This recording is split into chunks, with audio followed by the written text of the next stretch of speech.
Pagpatuloy po ng ating balitaan, nais ni Pangulong Ferdinand R. Marcos Jr. na madagdagan pa ang walang gutom kitchen para tugunan ang problema ng involuntary hunger sa bansa. Dahil dito, personal na binisita ng Pangulo ang walang gutom kitchen sa Pasay City. Ang Pangulo mismo ang nag-serve ng pagkain sa mga benepisyaryo. Ang detalye sa report ni Kenneth Pasyente.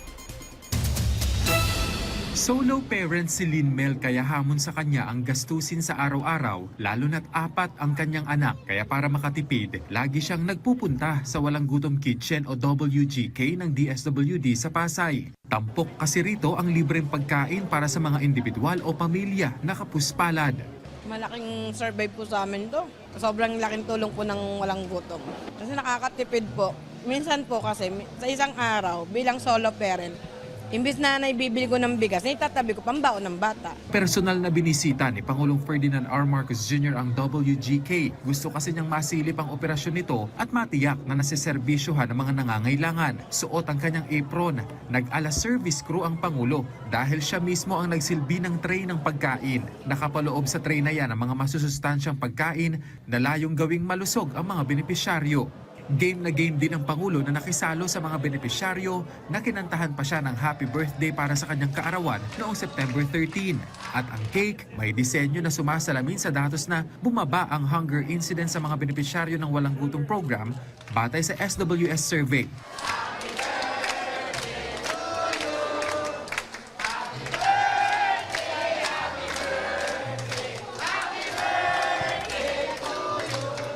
Laking pasalamat naman ang ilang benepisyaryo sa Walang Gutom Kitchen dahil malaking tulong ito sa kanilang pang-araw-araw na pangangailangan lalo na sa pagkain. Hindi katulad na sa labas kami na saan kami kung nakikikain, naghahanap ng pagkain, saan kami natutulog. Maraming salamat po sa pagkain na binigay po sa amin para sa ganito po sa pagkain sa pang-araw-araw. Sabi ng DSWD, mahigpit daw na bili ng Pangulo na tuldukan ang kagutuman sa bansa at isa ang Walang Gutom Kitchen sa hakbang ng ahensya para tugunan ito.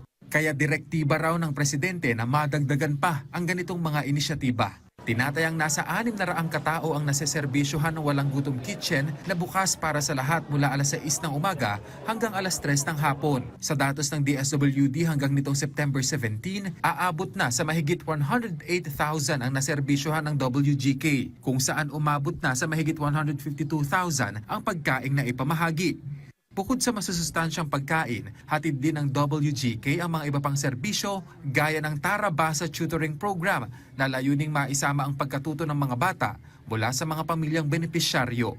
Kenneth Pasyente para sa Pambansang TV sa Bagong Pilipinas.